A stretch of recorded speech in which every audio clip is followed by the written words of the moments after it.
상위 1% 소득자가 된 지 이제 한 2년 열심히 일하시는 성실한 분들이라고 다 부자가 되는 게 아니잖아요. 그렇죠. 왜 그럴까요? 부에 이제 방정식이 있더라고요. 굉장히 많은 제한값에 둘러싸여 있어. 결국 제가 만난 부자들은 다 레버리지를 하셨습니다. 그 시간을 버는 거니까. 그렇죠. 안녕하세요, 빈둥님들, 조수빈입니다. 2023년이 이제 시작한 지가 아직도 얼마 안 됐습니다. 이번에는요, 제가 알고 있는 최고의 유튜버를 초대해서요, 최고가 되는 비법, 부자가 되는 방법, 이런 것들 물어보려고 합니다. 안녕하세요. 반갑습니다. 네. 오랜만에 뵙습니다. 이제 세 번째 출연인 것 같은데요. 워낙에 저랑 이제 친해가지고 과거는 묻지 않겠습니다. 알겠습니다. 지난 영상을 많이 청구해 과거 주시기 영상은 바랍니다. 영상 밑에 댓글 남겨놨습니다. 여러분 클릭해서 보시면 됩니다. 알겠습니다. 2022년에 김 작가 TV가 항상 잘 나갔지만은 제일 확 뜬 것 같아요. 제가 유튜브 시작한 건 2018년 10월 29일이고 제대로 한 건 이제 2019, 20, 21, 22 이제 올해가 이제 5년 차인 건데 작년 당연히 이제 수익이 가장 높았습니다. 150만. 지금 현재 154만. 우리 얼마야? 지금 PD님이 이렇게 하셨는데 뭐 항상 성장했지만은 네. 작년에 엄청 성장을 했고 특히 이제 부에 대해서 이야기하는 분들, 부자를 포함해서 몇 분을 만난 거예요? 지금까지 뭐 1000명 이상의 사람들을 만났고요. 제가 뭐 작년에 몇 명을 만난지 이제 숫자 세는 걸 포기했기 때문에 그냥 작년에 영상 업로드한 개수를 제가 봤는데 939개를 업로드 했더라고요. 거의 하루에 3개씩 올렸나요? 그러게요. 작년 총 조회수가 한 1억 7천만회. 그리고 작년에 구독자 48만 명 정도 증가해서 다행히 성장세가 꺾이지 않는 마음. 상위 1% 소득자가 된 지 이제 한 2년, 3년? 네, 여기서 상위 1%는 이제 저한테 워낙 재테크 유튜버니까 너 얼마 버니? 너 맨날 사람들한테 물으면서 이제 썸네일을 만들기 위해서 물어보시길래 제가 직접적으로 제 걸 이제 공개하기 좀 부끄러워서 상위 1%가 연봉 한 2억 정도가 넘는 거더라고요. 그래서 상위 1% 안에만 든다. 오늘 돈 자랑하려고 부른 건 아니고 올해 이제 2023년에 워낙에 경기가 어렵다고 하니까 좀 움츠려 계신 분들이 많아요. 근데 이럴 때가 오히려 기회가 될 수 있다는 의미에서 제가 김 작가를 아주 오래전부터 보니까 제가 알고 있는 사람 중에 제일 똑똑한 것 같아. 항상 저를 만날 때마다 저렇게 얘기하시는데 좀 근거가 별로 없다. 아니 정말 진짜로 제가 뭐 하버드 나온 분들도 알고 진짜 좋은 직장, 뭐 좋은 학벌이신 분들 많이 아는데 제가 옆에서 보면서 저 친구도 굉장히 영민하다 그런 생각이 많이 들어서 이렇게 위기일 때 이런 분은 어떤 생각을 하고 있는지 네. 또 어떻게 보면은 떡상한 거잖아요, 인생이. 그렇죠. 2020년부터 떡상했습니다. 근데 그때도 남들은 어렵다고 할 때였거든요. 그렇죠. 네. 그렇죠. 그래서 위기 속에 이렇게 떡상하는 사람들은 네. 뭔가 느끼는 게 다른지 그런 것들을 좀 물어보려고 합니다. 그 궁금해요. 저는 사실 24살 때부터 따박따박 안정된 그 수입이 있었던 사람이에요. 저 24살 때 대학교 1학년이었는데 그래서 사실 저는 그냥 큰 뭐 굴곡 없이 수입적으로는 왔던 것 같아요. 본인이 못 벌다가 상위 1%가 되니까 확실히 달라지는 게 있나요? 삶이 굉장히 많이 달라졌죠. 예를 들어 이제 우리가 사실 나가서 아나운서님이랑 아니면 여자친구랑 남자친구랑 친구들이랑 어쨌든 뭘 하려고 하면 결국 내 주머니에 카드를 써야 돼요. 차를 마시든 술을 먹든 뭐 밥을 먹든 여행을 가든 무조건 돈은 나가야 되잖아요. 근데 우리가 이제 그 돈이라는 걸 쓸 때 이게 과연 가성비가 맞나? 그리고 내가 지금 이 돈을 써도 되나? 그 고민들을 많이 하잖아요. 근데 결국에는 사실 그 돈이 얼마냐가 본질은 아니고 나와 아나운서님과 나와 여자친구랑 나랑 남자친구랑 있는 그 시간 그 자체가 본질적인 거잖아요. 그 시간이 얼마나 알차냐가. 근데 연봉이 낮을 때는 신경을 쓸 수밖에 없는데 제가 이제 그 단계는 좀 지나가다 보니까 어떻게 보면 본질적인 거에 제대로 된 시간을 다 쓸 수 있는 거, 집중할 수 있는 거. 이게 요즘에 제일 행복한 것 같아요. 시간의 가치에 대해서 네. 그래도 옛날보다는 고민을 별로 안 하니까 오히려 이제 함께 있는 그 시간 자체를 얼마나 더 행복하고 몰입할 수 있느냐. 그게 제일 큰 것 같아요. 내가 이걸 소비했을 때 가장 큰 기쁨을 느끼게 되더라. 내가 알기로는 이렇게 막 명품을 막 사거나 그러진 않더라고요. 거의 없고요. 예. 네. 어디가 여기가 부자의 차림새입니까? 일단 기티난 얼굴은 아니고요. 머리 샀을 때 내가 좀 이게 좀 버는구나. 작년에 일단 차를 바꾼 게 그래도 좀 소득이 늘었구나라는 걸 하나 느꼈고 그 다음에 저는 사실 명품이나 이런 게 별로 진짜 제가 관심이 없어서 어쨌든 내가 뭔가 먹고 싶은 거나 어디 묵고 싶을 때 어디 가고 싶을 때 돈 때문에 안 하게 되는 경우는 거의 없으니까 그때 내가 정말 그래도 이제 옛날보다 먹고 살만해졌구나 그렇게 느끼죠. 근데 그런 것도 있는 것 같아요. 이 돈을 쓰는 거를 저는 이제 당연히 이 소비와 결국에 소득 이 두 가지잖아요. 우리가 이제 부자가 되는 길은 소득을 늘리거나 소비를 줄이거나인데 당연히 먼저 해야 되는 건 소비를 줄이는 게 맞다고 생각하거든요. 근데 소비를 줄이는 게 너무 포커스를 맞추다 보면 우리가 어쨌든 시간이 24시간 한정되어 있는데 그러면 소비에 초점을 맞추면 결국에는 가성비, 뭐 최저가 이걸 계속 찾아야 되잖아요. 이 자체가 내 시간이 들어가는 거잖아요. 그러면 이제 소득을 늘리는데 시간을 못 쓰는 게 되겠죠. 처음에는 돈을 아끼는 건에 집중하시고 지금 특히나 2023년 경기 침체라고 하니까 근데 거기서는 어느 단계에서 멈추고 소득을 늘리는데 좀 포커스를 맞췄으면 좋겠다고 생각하는데 최근에 제 일화는 제가 이제 작년에 연말에 술자리 많이 있잖아요. 친구들이랑 이제 술자리 가지다가 이제 강남 쪽에서 한 4-5명 술 마시다가 이제 마지막에 남자 3명이 남은 거예요. 이제 집에 가는 길이 거의 비슷해서 택시를 잡아야 되는데 새벽 1시였어요. 택시가 안 잡히는 거야. 블랙을 누르면 오지 않아요? 블랙을 딱 눌러봤더니 잡히는 거예요, 바로. 그러니까 일단 바로 취소했는데, 그리고 난 다음에 좀 딴 거 잡으려고 했는데 안 되길래 제가 한 2-3분 만에 블랙을 잡았어요. 그때 이제 옆에 있던 이제 친구 동생이 하는 말이, 야, 김 작가, 돈 잘 벌더니 이제 블랙 막 타고 다니네 하는데, 제가 그때 뭐라고 했냐면, 야, 우리 3명이 지금 이제 20대도 아니고, 지금 30-40대인데, 우리 시급을 31시간만 기다려도 지금 택시 못 잡아도 그 시간이 얼마냐. 지금 그렇게 생각해서 하는 거지. 내가 지금 옛날보다 돈을 많이 번다고 지금 블랙을 평소에 타지 않는다.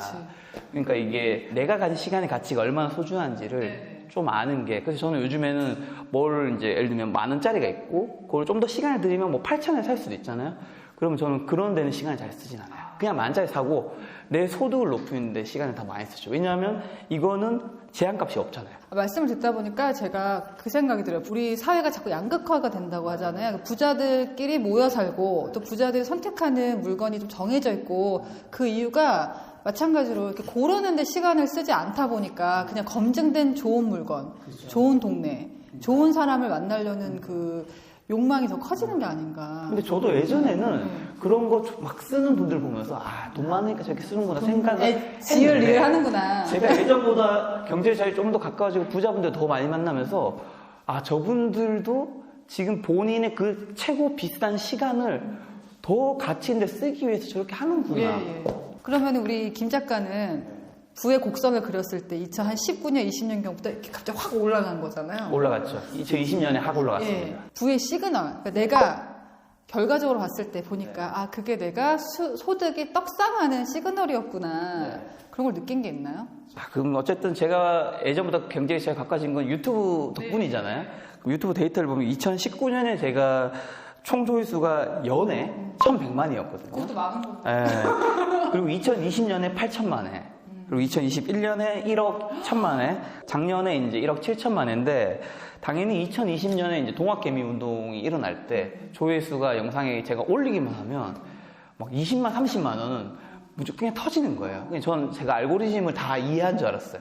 근데 절대 그때는 이제 운이 좋아서 워낙 증시가 너무 좋았기 때문에 그런 거였는데 그때 이렇게 어쨌든 사람들의 관심이 몰린다라는 게 조회수인 거잖아요. 그 조회수는 결국 저한테 유튜브에서는 돈이 되는 건 거고 그때 이 조회수를 잘 가져와서 그 다음에 구독자를 잘 늘리면 내가 부자가 될 수 있겠구나. 그런 느낌이 딱 느낌이 오죠. 그때 제가 했던 게 그전에는 이렇게 외부 스튜디오에서 막 촬영을 했었거든요. 그럼 해보면 알지만 여기도 지금 카메라 3대 있고 찍어주신 PD님 2명 있고 그럼 여기 장소 예약을 해야 되죠. 카메라 가져와 세팅을 해야 되죠.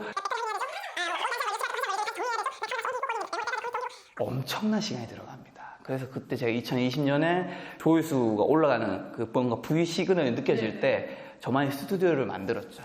오피스텔 한 월세 200짜리였는데 그때 큰 투자잖아요. 제 인생에서 가장 큰 투자였습니다. 늘 무서운 거는 이 비용이라는 거는 사실 제 수익이 얼마나 늘어날지는 모르잖아요. 그렇죠. 월세 200, 그럼 연 2,400은 내가 잘 되든 안 되든 무조건 잡히는 거예요. 그때 이거를 내가 투자하지 않으면 아까 말씀드린 그 시간을 내가 지금 빨리 산다는 거. 그러니까 난 월세 1년에 2,400으로 제 시간을 산다고 생각했어요. 그러니까 지금 길바닥에서 사실 왔다 갔다 하는 거는 그냥 버려진 그 시간에 시간이거든요. 영상 하나라도 더 만들고. 세팅하는 시간. 어쨌든 이거 뭐 다 의미 있는 거지만 내가 자체 스튜디오를 갖추면 그 시간 다 없앨 수 있잖아요. 그걸 연 2,400으로 전 산 거죠. 그걸 사고 더 큰 돈을 가지고 온 거죠. 그러면서 채널이 떡상을 했는데 저는 이게 정말 중요하다고 생각하는 게 그 타이밍에 제가 그 투자를 하지 않았으면 지금 재테크 채널도 많이 증가하고 있거든요. 근데 그때 제대로 그 파도가 왔을 때 노를 열심히 저은 사람들이 그 운이라는 건 결국 타이밍이 맞아야 되잖아요. 근데 지금은 이미 그 파도가 지나갔잖아요. 지금 재테크 채널 만들어봤죠. 주식시장, 부동산 시장, 가상화폐 지금 다 바닥인데 많은 사람들이 관심이 별로 없는데 지금 저으면 이미 타이밍은 약간 지난 거죠. 부의 한 번 정도는 부의 시그널이 오는데 그걸 다 잡는 게 아니고 그때 내가 액션을 해야지 더 그 시그널을 증폭시킬 수 있었다. 그렇죠. 올해도 굉장히 불황이란 말이에요. 그렇죠. 올해는 다 막 꼬꾸라지고 있어. 지금 그렇죠. 옥석이 가려지자 유튜브만 해도 올해도 그런 마음의 자세가 통할까요? 제가 뭐 사실 주식, 부동산 전문가는 아니지만 그래도 제가 들었던 걸 바탕으로 생각한 거 한 가지는 어쨌든 황금성이 빠른 것부터 무너지기 시작했거든요. 가상화폐 무너지고 주식 무너지고 부동산 무너지고 그리고 부동산은 다시 이게 방향을 바꾸는데 시간이 좀 걸릴 수도 있잖아요. 근데 올해 같은 경우는 어쨌든 한국 주식이 진짜 저는 특히 많이 빠졌기 때문에 올해는 그래도 여기서 어디까지 과연 빠질 수 있겠어요. 여기서는 좀 확실히 주식은 관심을 가져야 될 것 같고 그리고 지금 어떻게 보면 공포에 막 떠나시고 있잖아요. 오히려 사실 반대로 공포에 들어오고 한호 때는 떠나는 게 맞아요. 맞는 건데 이제 지금 제 주변에 있는 이제 부자분들, 주식 전문가분들은 지금 주식 어떻게 하면 돈을 벌 수 있을까 이 고민을 막 하시거든요. 근데 제 주변에 이제 일반인 지인분들은 빨리 본전만 되면 난 무조건 보기도 뜬다. 싫거든. 보기도 싫어. 무조건 뜬다. 근데 이게 참 무서운 게 우리가 이제 2020년, 21년 자산 상승기만 해도 뭐 많은 분들이 이 재테크는 무조건 필수야. 이렇게 생각하셨던 분들이 재테크는 아닐 수도 있어. 뭐 주식은 아니야. 이런 얘기 많이 하시잖아요. 재테크는 지금 주식시장이 오르든 안 오르든 그거 관계없이 필수인 시대죠. 네. 그렇기 때문에 저는 지금 너무 떠나시는 건 아닌 것 같고. 관심을 좀 갖고 있어요. 네. 그리고 근데 그건 이제 투자소득인데 어쨌든 우리가 소득이 세 가지잖아요. 근로소득, 사업소득, 투자소득 이 세 가지인데 저는 많은 분들이 이 세 가지 바퀴 중에서 최소한 2바퀴 이상 굴리셨으면 좋겠어요. 제가 정말 많은 부자분들 만나고 느낀 거는 지금 증시랑 부동산이 많이 떨어졌으니까 그분들도 사실은 그 자산의 가치는 많이 떨어졌단 말이에요. 근데 멘탈이 우리 일반인과 다르게는 굉장히 좋아요. 그럼 왜 좋냐? 다른 바퀴에서 돈을 벌고 있으니까. 네. 저도 부동산을 작년에 샀습니다, 여러분. 미안해요. 작년에 샀고 제가 막 사라고. 여러 가지 이거에 대한 긴장이 좀 생략하겠습니다. 저는 후회하지 않아요. 많은 분들이 김 작가도 부동산의 고점에 잡았다, 재테크 유튜브 이런 얘기 하시는데 저는 특별히 그 생각은 없는 게 만약에 제가 그 전에 원래 자산의 대부분이 주식에 있었거든요. 안 빠져나왔으면 남은 게 없을 수도 있어요, 지금은. 그렇기 때문에 저는 그 당시에 또 실물 자산 누나가 보여줬다.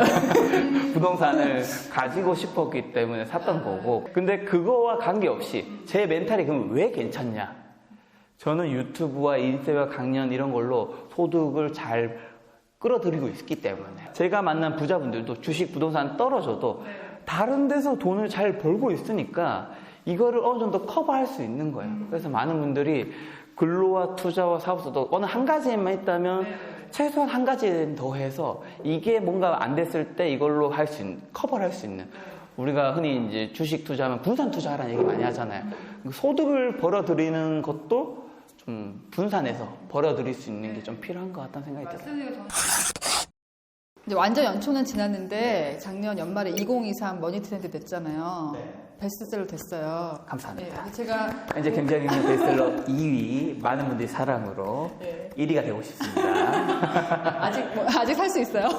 이제 매년 나올 것 같아요, 이제. 근데 제가 보면 되게 좋았던 것은 다른 것들은 다른 트렌드 책들은 트렌드를 읽어주는 게 다인 것들이 많았던 것 같아요. 근데 그거는 본인이 할 수도 있는데 2023 머니 트렌드 같은 경우는 그래서 어떻게 움직여야 될 것인가에 대해서 얘기 되게 좋았어요. 근데 저는 궁금해요. 왜 사람들이 그런 책도 보고 영상도 보고 하는데 열심히 일하시는 성실한 분들이라고 다 부자가 되는 게 아니잖아요. 그렇죠. 왜 그럴까요? 제가 그 질문을 인터뷰 오신 분한테 정말 많이 드렸거든요.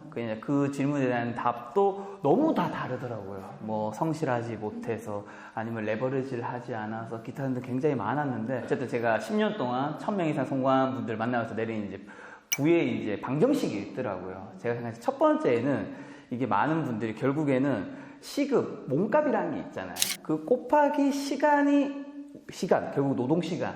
이게 우리 부의 크기를 결정짓는단 말이에요. 근데 사실 이게 굉장히 많은 제한값에 둘러싸여 있어. 노동시간 하루가 우리가 일하는 시간을 무작정 늘릴 수 있나요? 그쵸. 없죠. 아무리 늘려도 20시간. 아무리 늘려도 24시간이 제한되어 있고, 그 다음에 하루에 내가 일하는 시간은 잠자는 시간 빼고, 먹는 시간 빼고, 뭐, 결국엔 한 8시간, 뭐 10시간밖에 안 된단 말이에요. 그러니까 성실하게 하는 사람들은 8시간에 10시간 늘릴 수 있겠죠. 10시간, 12시간 늘릴 수 있겠죠. 예를 들면 내가 본업을 가졌는데 부업으로 몇 가지를 뭐 더 할 수도 있겠죠. 요거는 내가 늘리는데 24시간이라는 시간이라는 제한값이 있다라는 거예요. 이제 그럼 시급 몸값이라는 부분에서 또 벽에 부딪히는 거. 어떤 벽에 부딪히냐면, 시급 몸값이 연봉을 그러면 인상시켜줘야 되는 거잖아요. 올해 1월 때 일을 너무 잘했어요. 2월 때 너 연봉 20% 상승. 이렇게 해주나요? 그런 회사 없어요. 그렇죠. 언제나 연봉 인상은 거의 연말이나 연초에 한 번 정도. 그때 해주는 거예요. 뭐 한 번 해주는데 문제는 대부분 한 5%, 좀 많으면 10%, 20%는 진짜 고가 S를 받아요. 스카우트 당해야 돼. 그런 분이나 20% 받지 아닌 분들은 대부분 5에 10% 이내란 말이죠. 물가 상승률보다 못하거나 조금 더 높은 정도. 그러니까 이 제한값이 또 걸려있죠. 근데 문제는 연봉 상승을 그럼 1년에 한 번 해주잖아요. 내가 20년 일하면 20번밖에 없는 거예요. 20번을 다 기다려야지 내가 올라가니까 또 제한값에 부딪히는 거죠. 그러니까 나는 몸값, 시급값, 노동시간에 다 제한값이 있기 때문에 직장인이나 공무원분들은 부자가 되기 굉장히 힘든 거다. 어렵다. 그럼 다 회사를 그만둬야 되나요?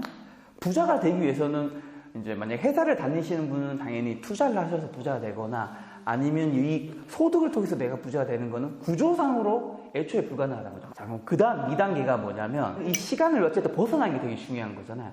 이 시간을 벗어나기 위해서는 내가 만든 창작물이 돈을 벌게 한다는 거야.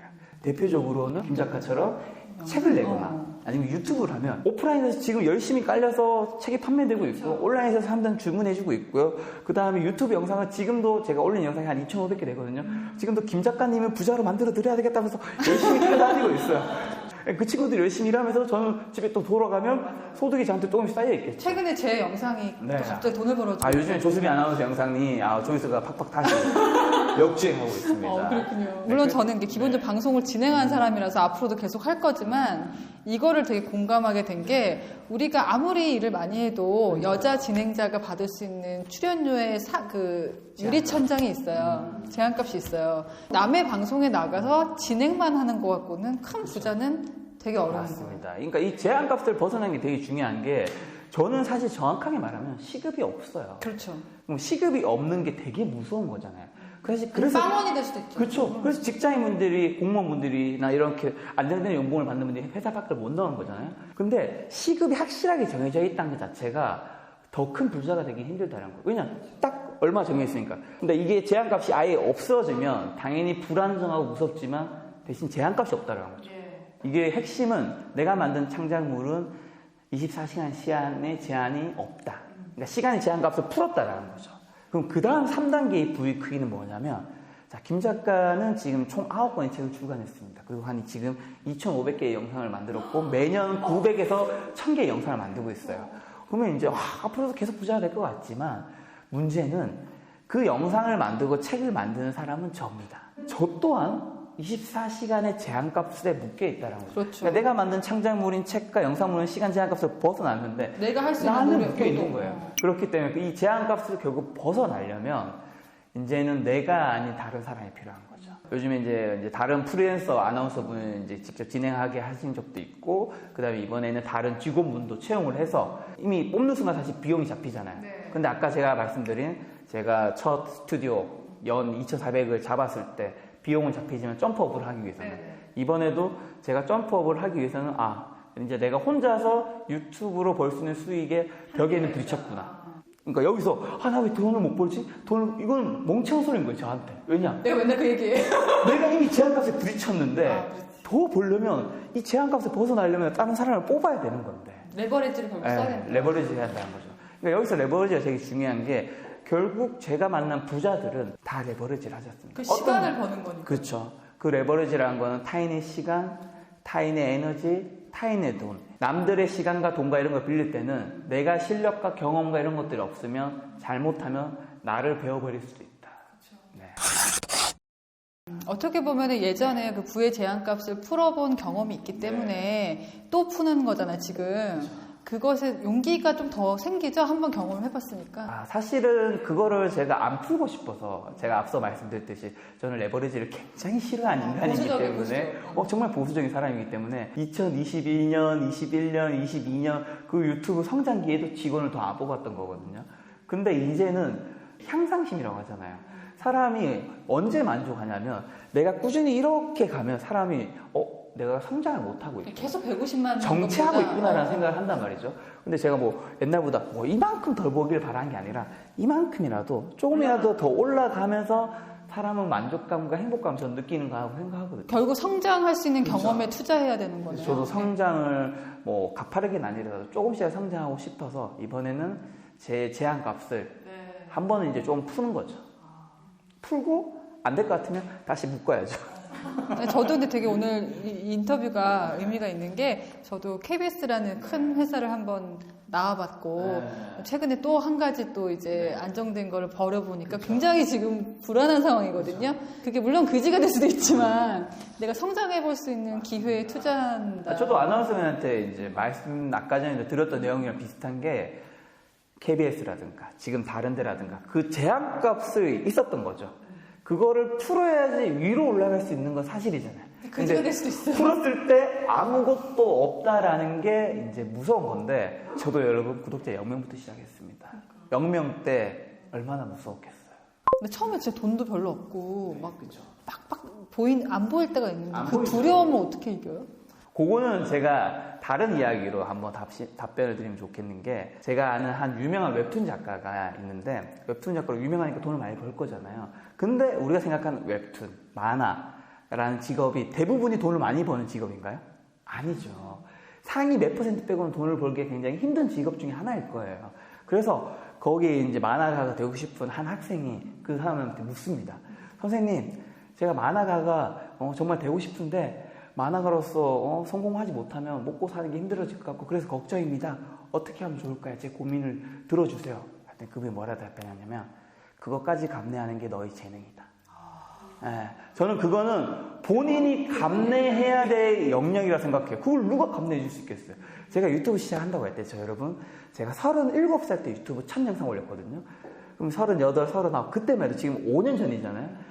지금보다 유튜브가 더 대세가 아니었고 약간의 B급 문화도 남아있었어요. 약간 할 일 없는 사람들 하는 건 줄 알았어요. 제 주변 친구들은 야, 너 지금 나이가 몇 살인데 유튜브를 한다고? 그 9시 앵커가 유튜브 한다는 거 상상할 수 없는 그렇죠. 거야. 그때만 해도 방송국에서 유튜브 잘 안 했죠.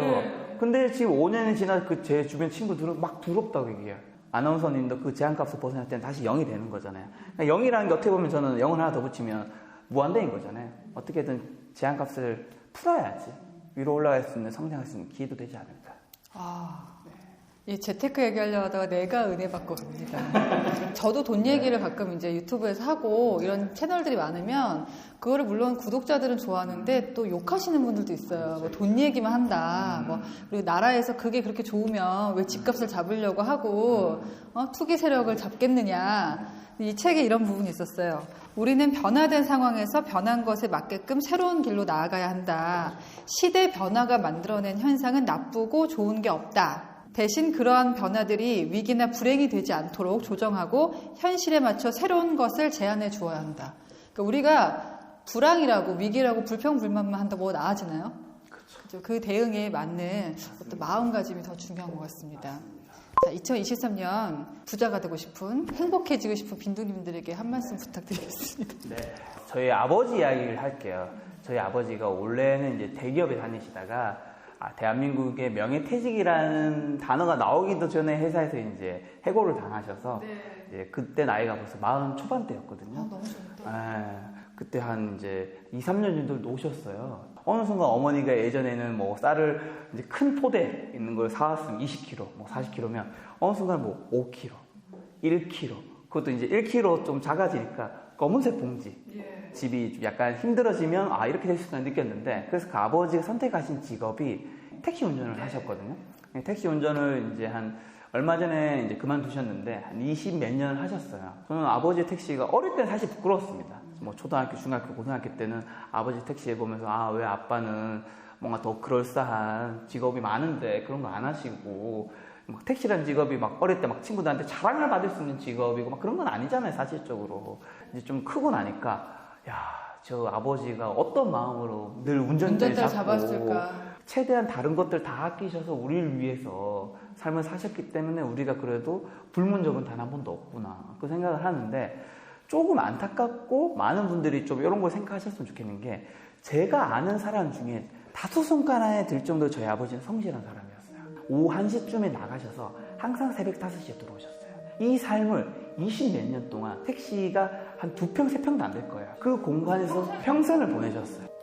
아버지가 아들로서 아버지가 저와 저 형과 저희 어머니 가족의 생계를 위해서 일하신 건 너무 감사하고 지금도 존경하지만 그 길이 더 부자가 되고 더 경제적 자유로 가까워지는 길은 아니라는 거죠. 무슨 말이냐면 아버지가 20년 전에도 한 달에 받는 뭐 월급이 2, 300이었으면 20년이 지난 다음에도 2, 300을 벌고 계신 거예요.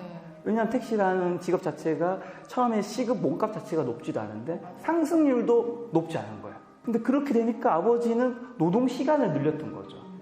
오후 1시부터 새벽 5시까지. 대체 몇 시간을 일한 거예요. 근데 그 직업을 계속 성실하게 20 몇 년을 하셨던 거죠. 그러니까 저는 아버지가 거기서 조금만 더 나아가서 내가 매달 버는 돈이 왜 안 늘어날까? 단순한 성실함이 아니라 좀 스마트한 성실함.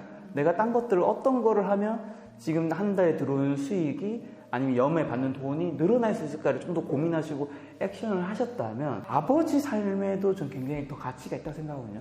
물론 우리의 삶, 가족의 삶에서는 아버지가 너무 감사하지만 아버지가 그 2평, 3평 된 공간에서 20, 30년 동안 계속 똑같은 돈을 받아가면서 일을 하셨다라는 게 굉장히 좀 마음이 아픈데 많은 사람들도 지금 내가 일을 하는데 내 연봉이 별로 안 올라가. 내 월급은 안 올라가고 있어. 물음표를 던져보라는 거. 물음표 그냥 근데 계속 일을 할 때 뭔가 좀 잘못됐는데? 이렇게 해서는 우리 가족이 더 부자가 되기 힘들겠는데? 다른 거를 뭘 해야 될까를 고민을 좀 많이 하시고 네. 거기에 액션을 취한다면 네. 우리가 여러분들이 생각하는 부의 크기가 좀 더 네. 커지지 않을까. 돈에 대해서만 아니라 그러니까요. 인생은 다 똑같이 24시간씩 하루는 주어지니까 좀 더 알차게 살려면 물음표를 던지시는 분들이 맞습니다. 새로운 것을 만들어내는 것 같습니다. 아버지 사랑합니다. 다음 달 리뷰에도 이체될 거예요. 네, 조수빈TV 오늘은 제가 알고 있는 최고의 유튜버 150만도 넘은 김 작가와 함께 얘기 나눴습니다. 고맙습니다. 네.